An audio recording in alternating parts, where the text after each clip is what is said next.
Today's podcast is brought to you by Kentucky Farm Bureau Insurance. When it comes to home and auto insurance, it's important to have the right coverage from a company and an agent you can trust. Someone who will help you properly protect the people and things you love most. So if the unexpected happens, you and your family can rest insured. To request a free quote, find your local KFB insurance agent at mykfbagent.com. Kentucky Farm Bureau, big on commitment. Good morning, Matt. How's it going? Doing good. Happy Friday. Yeah, we made it. Yeah, I made it through the whole week. Podcast is officially out and about, and so it's really exciting. So. Yeah, we launched this thing, so it's the real deal now. There's no turning back. There's been some already out when you hear this one. Yes. But real excited, so yeah.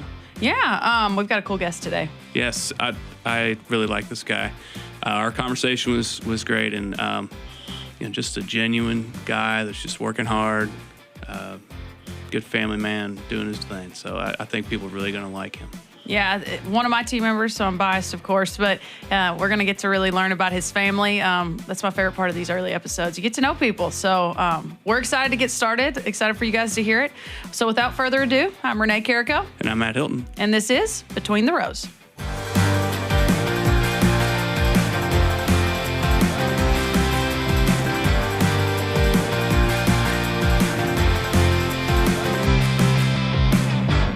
Well, welcome to the show, Donovan. Hey, how's it going, guys? It is good to see you. We're doing good. Matt, good? Doing good. Awesome. Excited to have you here. See you around the office and chat a lot, and been working with you a little more and more. So excited to sit here, and we're going to talk for about 3-4 hours. Are you ready for that? Yeah, we can get that done. I can't imagine anything more fun on a Friday than not being outside in warm weather and sitting inside and talking on a podcast. Yeah, making that Louisville trip is always a good one. Oh, yeah. Well, we're going to kick things off, Donovan. Why don't you start off? This is your first time being on here, so let's hear a little bit more about you, where you're from, kind of some of your background. Yeah. So growing up, both my parents full-time farmed. So I was that full-time farm kid coming home from school and working long hours. You know, I really enjoyed being on the farm and just kind of liked making a career out of that livestock industry. And now I've got 2 kids. I'm married and got 2 kids. I really like to show animals, show livestock, work on the farm. One's both playing soccer, one playing t-ball. So once we get home from work, we're always running and gunning and with the kids, and weekends or playing soccer or showing pigs. That'll start up here before too long. So really enjoy that. All right, I have to ask this. I wanted to ask this since you've been here. Sure. How often you get to hear about your last name and what you do for a living? There's no chance. I say it every time I introduce him. Yeah. One thing I know, when people find a joke, they in the ag community, they will tell you it every time they see you, or that's right, that kind of thing. So I'm sure you hear quite a bit about it. Huh? I do hear that a lot. I really didn't notice it until I started showing pigs. You go and check those pigs in, they ask what the little girl's last name is, and you pull that pig out of there, and they give you that double look like, what are you talking about? But, yeah, really fortunate. Been a beef guy, but now we're showing some pigs, so it all fits. It fits perfect. That's right. Yeah. So how did you, what was your involvement, even as a younger kid, with Kentucky Farm Bureau, and how did you kind of get introduced to KFB? Yeah, as a young kid growing up, I didn't really realize what Farm Bureau was. Like all little kids may think it's an insurance company, but you can find that it's a lot more than that. Got involved in the Young Farmer program. Once I got married, my wife, we kind of got involved in our Young Farmer program there in Clark County and started going to some of those outings and really enjoyed that and really took to it. Like being in Farm Bureau, what it stands for, what it represents, the voice of agriculture, and we can see that that's a true meaning now. Full circle working here, being that voice, going out and talking to our producers and being able to work with them. I really enjoy that side of it for sure. Well, you brought up Tara, and you've probably said that a little bit in the intro, but I think that's kind of one of my favorite parts about having you on the team is both of your backgrounds. And I'm seeing that in your kids already. So I think it's really neat. So tell us a little bit about maybe what Tara does as well for her off-farm job, and then kind of how that connects and helps you kind of what you're doing in any of your roles, but just working in the industry. Absolutely. Her being an ag teacher there in Clark County, she's been an ag teacher right at 12 years. teaching those kids leadership. You get that quiet freshman that backwards comes in and won't talk, and by the time they go out there, they're leaders in their communities. They're able to speak to anyone, go speak at a board meeting anywhere, run a meeting. It's just that she really enjoys that side of it, being able to develop those kids to become leaders in agriculture and be that voice. If they don't go in agriculture, they're going to use it somewhere. We're all consumers in this, so we're all in it together. So she really enjoys, developing those kids and the leadership roles that they possess. Yeah, and we're seeing it in your kids now, too. So tell us, if anybody is friends with Donovan or Tara on Facebook, Bailey has started a new thing. What is it? Is it Sunday Fun Day? Fun Day. Look out. Tara and I were talking, and, we want to be advocates for agriculture, and how do you do that? You get to noticing your kids watching videos of other kids doing something, and the kids really enjoy that. So there was no better opportunity than to have our 8-year-old to go on the farm doing something, from vaccinating calves to showing pigs to broiler chickens. We even had some fishing on there, just something fun on the farm that we do each week. Sunday's a big farm day for us. We're running throughout the week and on the early part of the weekend playing sports, and we really enjoy having Sunday to work on the farm and get out and have a good time. So she's really tucked to that, bringing something unique, I think, to our role, being that voice of agriculture in that light, teaching those kids, and it's crazy. The people that see that and call my mom and dad and say, "It's Sunday Fun Day coming out, today," because we missed a few of those Sundays. They get late evenings, and we have to bring it out on that Monday. So there's people calling and saying, "When's it coming out?" So they're looking forward to it. Get a lot of people that are watching that. So we really enjoy the Sunday Fun Day. Yeah, it's funny. Sometimes, I've been essentially making content and social media content for years, how a kid can just blow your doors off in 2 seconds with an idea they have, and how many people follow it and love it and that kind of thing. Sure. How neat is that to see that? Yeah. Her just kind of step into something. It's fun for her, I'm sure, but it's also doing something that needs to be done, Right. Yeah. And that's something we do every day, and we kind of take for granted that everybody don't have that at home and don't see that side of it. It's just a way to bring people into what we do every day, how we take care of our animals, production agriculture on the farm. It's just a way to showcase agriculture. And through a kid seems to be a really strong voice. She's got a lot of classmates at school that watch and look forward to it and are excited about it. And I didn't know you had this. I didn't know you had that. So they really enjoy that. Talk about your role. What do you do here at Farm Bureau? Kind of explain, if someone's calling the office and they need something, you're the guy to call for what? I do a lot of our livestock marketing. That being whether it's going on farms and talking to producers if they got issues to bring back to Kyle and Erica, whether it's related to livestock, EPA issue, or just something on the farm livestock related that they have an issue with. We're here to talk, here to help. We are a member benefit. That's the way our commodity team feels. So all of our members, we're here to help. And we started. Taylor's kind of kicked it off. It's kind of my idea behind it, putting a report together. Working at KDA before coming to Farm Bureau, we were putting livestock reports together, and I thought this was a good opportunity to take the weekly summary. It gets a little long and hard to read for a lot of producers.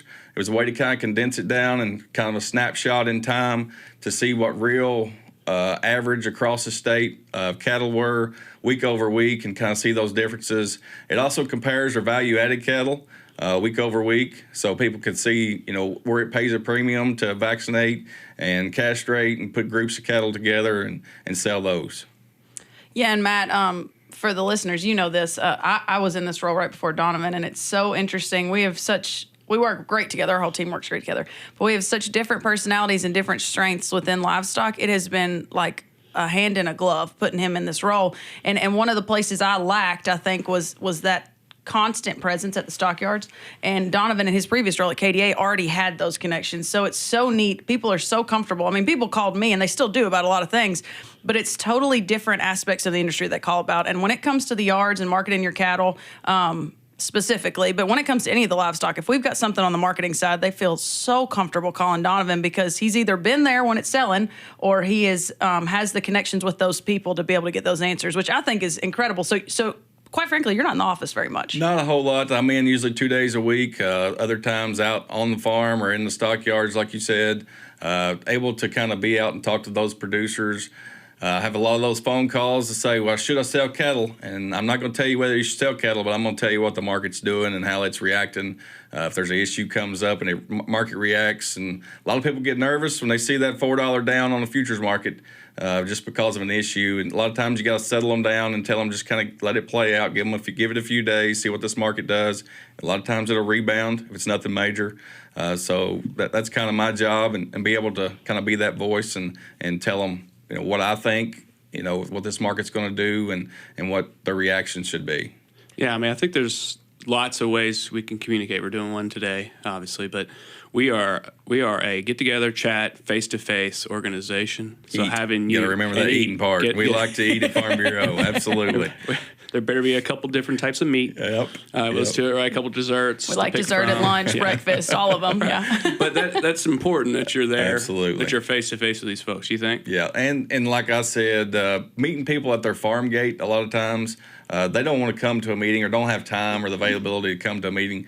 But if you can meet somebody at their farm gate, they really see that personal side and see how much it means to you. And as a livestock producer myself, I face these issues hand in hand right with them. And I understand their struggles. I understand input costs and everything going on in the market. And sometimes it's a struggle.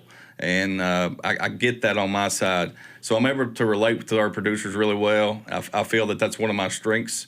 Being at Farm Bureau is relatability to our producers, just having livestock myself. Yeah. How does it make you feel to be that resource, to just, you're one of them, but you also just have a little bit of extra knowledge. You have a good connection with Farm Bureau who has resources, and you can disseminate it down for folks to understand. How does it feel to be that person for these guys? Right. It just makes you feel that you're needed, you're wanted. A lot of times, whenever you can be an asset to their operation to maybe help increase their farm gate profits. And that's kind of what we're here for, is how do we help those guys make a living, and how do we increase their profitability? And that's one of the things that I really enjoy, kind of pushing to those producers and being able to kind of to be there for them. Excellent. Yeah. Yeah, and I'm jumping back just a smidge, but it connects still. One of my favorite things for you to explain to people is, I think a lot of people understand your role at KDA, the basic role. It's Right. not basic, but the main, what your title was, and that was being at the yards doing that market reporting. Yeah. The piece I don't think a lot of people understand, that's a benefit that we've got in Kentucky that quite frankly a lot of states are jealous of, Sure. is when you were doing that quality grading and working as some contract work with USDA. So explain that a little more and correct it if I did any of that verbiage wrong, but kind of tell what you were doing, and some of those guys you're still connected with and able to help. Absolutely. I was there 9 years, and I think 8 of those years I went and trained at JBS plant in Michigan as a USDA beef carcass grader. I was able to go into those plants and put a USDA Prime Choice Select grade on them. And when I first started, there was a lot of underfinished cattle in Kentucky. We didn't really realize how to feed cattle for the most part. So I really helped. The educational side was more than anything, being able to go to the farm and see those cattle live, follow them into a cooler, be able to take pictures, and even bring producers into that cooler and show them firsthand. We could have had a little more fat on this to make a better product. We come a long ways in 8 years. A lot of my producers come from, that high select, low choice range to that average to high choice. I had some that pushed for that prime, and then they figured out that financially it wasn't worth it. If they could hit that average choice range, that's kind of where they were shooting for. I really enjoyed that side of it. I was a cow-calf guy. We were backgrounding some steers and pushing them to 800, 900 pounds. We didn't have a clue what they'd done after that. And they all say once you pull the hide off, you can't tell the difference, but you really can. Once you get in those coolers and you split that ribeye open to put a grade on those cattle, you can tell the differences. So I really enjoyed the educational side more than anything, being able to go out to a farm, just talk to producers and kind of educate them.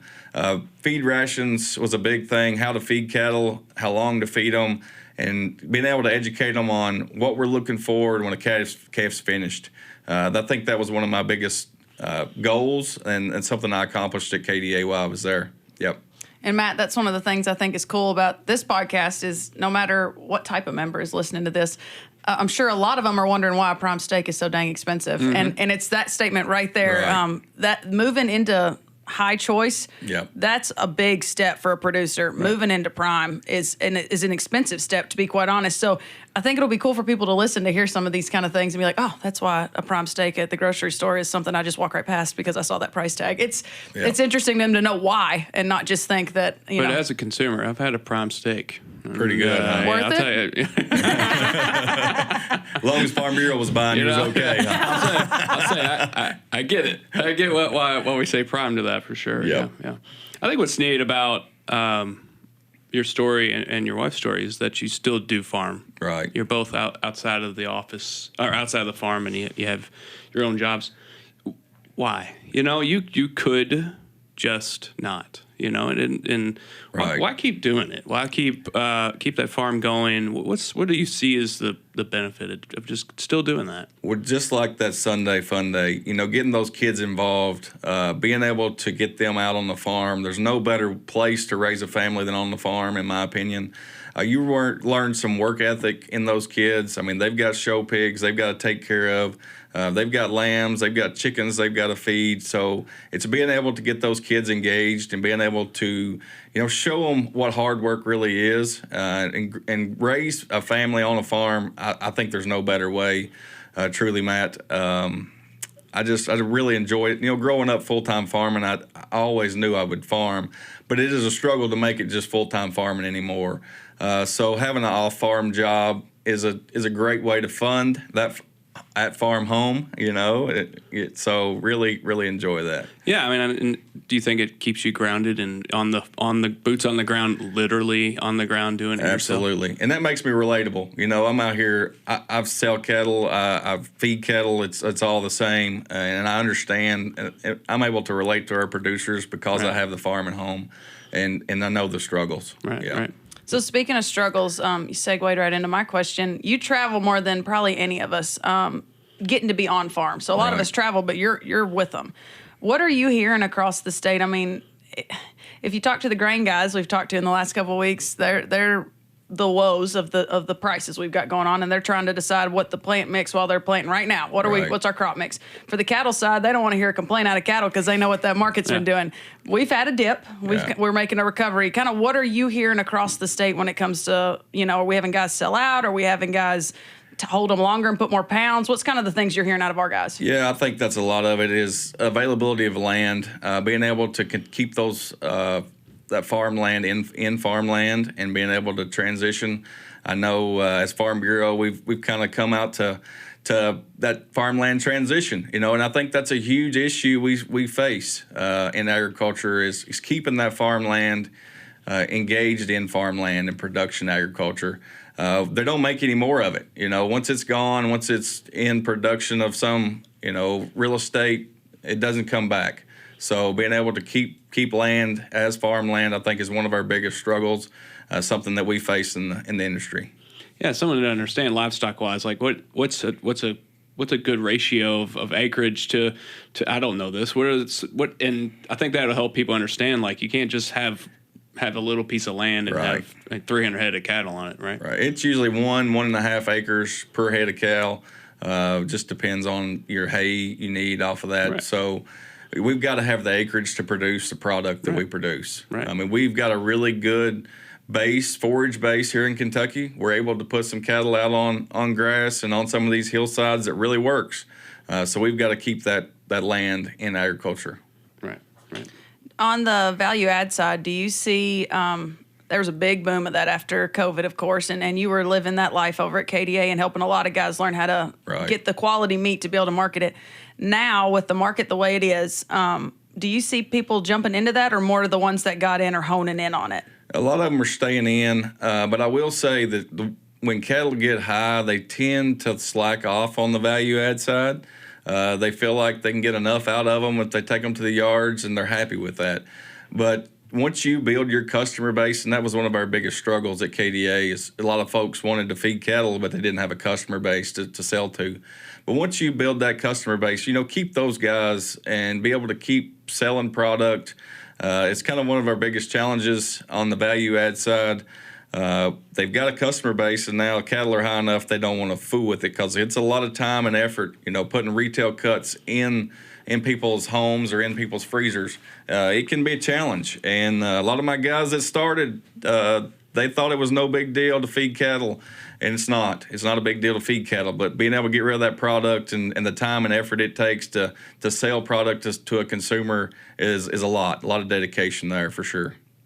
Yeah, and we've been so beef heavy. I do want to ask, you work with a lot of other livestock commodities as well. So this time of year, obviously, our guys in the west half of the state are in the field, and we talk a lot of cattle right now because those are the ones that are willing to, quite frankly, have us at the farm gate. But right. When it comes to stuff like poultry, dairy, kind of how do you interact with those groups, and what are some neat opportunities or different issues those are seeing? Right. I do a lot of our commodity meetings, so I'll be able a lot of these organizations will have a monthly meeting or a quarterly meeting. I'll be able to go and be in the room with those guys and see what issues they face, whether it be poultry or swine, really build that relationship with those commodity leaders and experts, see what issues they may be facing to be able to bring back to Farm Bureau. Get Kyle and Erica on, whether that's something we need to take to Frankfurt or D.C. to help fight for those. I mean, poultry is number one in Kentucky in our livestock income. So we've got to keep those guys engaged and be able to support that industry. Yeah, for sure. I think that's one of it's the fun part because every day is different, but it is one of the challenging parts about working livestock that seems like it makes sense, Matt. I'm working, what's the difference between cattle and poultry? Huge difference. Hogs, the same way. Some of these guys own the animals, some of them don't own the animals, but they're getting to be the manager of that. It just depends on how those structures are for the farm and who he gets to talk to when he gets there. So I think it's the fun part. I enjoyed that part, Absolutely. But it does make a travel talking to poultry farmers a whole lot different than talking to maybe your beef producers in Central Kentucky. The biosecurity in a lot of those facilities is tough, and I get keeping people out. I mean, it is. I mean, we've got issues we face every day, biosecurity. So I get why people don't have you out to their poultry operations, but being able to meet them at a meeting and kind of make that connection and be there if they have an issue to be able to reach out to you. Right. Yeah, I think that's a hidden thing. I mean, if you're just a regular Joe driving around in Kentucky, you see cows, you see certain things. But that's a hidden part of what we do here in our state for sure. Absolutely. Yeah. Well, speaking of things that you get to do, there is one piece that anybody could have signed up for, and it's happening this month. It's June, and you guys are headed north, it sounds like, for a beef tour. Absolutely. We're looking forward to that. We're going to upstate New York. A lot of people talk about New York. They won't think of New York City. But just coming back from pre-tour, it's really beautiful. I think it'll be really relatable to a lot of our producers here, a lot of small farms, and I was surprised at how many trees were in upstate New York. I mean, it was really, really like Kentucky, kind of central Kentucky. And even when we first got in Albany, it was more like eastern Kentucky. There was a lot of rolling hills. And I think our producers are really engaged to that, be able to go get something and bring back. Seems to be a lot of diversity going on in upstate New York, trying to diversify their operations. Just to make an extra dollar, be able to get that product as close to the producer or to the consumer's hand as possible. Yeah, I mean, I think it's interesting. These are beef farmers going to beef farms. Right. What could they really learn, and what have you seen through the times you've been on it? What's so different, really, when you go to different parts of the country? Yeah, there's some facility differences. Being able to see how somebody sets up a facility, whether they're feeding cattle or finishing cattle, knowing what feed rations they're using. I mean, there's little tactics that people use that we can go take advantage of and see see how they're doing that on their farm and bring back and implement here in Kentucky. There's a couple of guys that we're going to that are selling product, so they're feeding. They got cow-calf operation, and then they're finishing cattle out and selling that to consumers. So I think they'll be able to see some of that and kind of relate to those guys and say, be able to have that conversation of what do you struggle with here and something that we may be struggling with in Kentucky. Yeah, another cool resource that Farm Bureau just gets people connected. Again, that's what this is really all about. It's getting connected, getting conversations going, steal ideas off each other. That's right. Yeah, we're all in this together, so we've got to work together, and everybody's got a little different way. So if it's something that you see that might work in your operation, you can bring back and use for sure. Yeah. Is there another way to connect with you? What are other ways to learn more about you, get connected with you if you're a producer out there? Absolutely. Like we have this livestock report. It's got all of our information on here. That's just one of our ways to connect. And Taylor's got some reports that he's putting together. So as a team, as a commodity team, we're always available. Reach out and feel free to call us, contact us. We got our website. We're getting it revamped right now. We look forward to that. We're having some bar chart put on there, so we hope to be that resource. Bar chart being, I see Matt give me that look like, what's bar chart? Bar chart is. I was going to ask you, what's bar chart? We beat you. Yeah, bar chart. Having the availability of our futures market, it kind of showcases and highlights the futures, CME futures. So you can kind of one-stop shop. That's kind of what we want to be here at Farm Bureau. So if they can look at our webpage and go see all of our reports, we've got our grain report, and that's just something that we want to be, that one-stop shop, and people come in and see all the information they need real fast and right at their hands. Excellent. Very cool. Yeah, we're excited. The commodity team. I don't know if I'm getting known, if it's a good thing, but they tell me I just come up with a new idea and ask why too much sometimes. But we're getting some things changed, because if you don't have a why, we're going to say, why not do it this way? Right. So the website was one of those pieces, and so it'll be June when this airs, and that's going to be when that website will be posted. And we're trying very hard to align that with the app as well, so you can get push notifications when those reports come out. Yeah. Between now and then, we will go ahead and put in the show notes of this show that Donovan's email address. So if you want to reach out to him, you could get a hold of him, and then we'll put a link to that website page so you guys can start playing with it and seeing what you like or don't like. We are. Donovan hears me say this all the time. Matt probably has too by now. We are so open to ideas, and constructive criticism is like what I like to call it. If you don't like what we're doing, but you have a better idea, I'm all about hearing it out and running it up the flagpole, because nothing grinds my gears more than somebody complaining and then not telling me about it till it's too late. Let me try to fix it. So we're in a cool transition phase right now, and we got people like Donovan, Taylor, Fran. They got so many ideas. So we're able to bounce that around a lot. So send us your feedback. Send it to Donovan. That'll be in show notes, and we're learning this podcast thing, so we're putting things into show notes. Yeah. So it'll be good. Yeah. So we appreciate you being here. Absolutely. Really enjoyed it. I've been here a little over a year at Farm Bureau, so in it for the long haul. Really enjoy being here.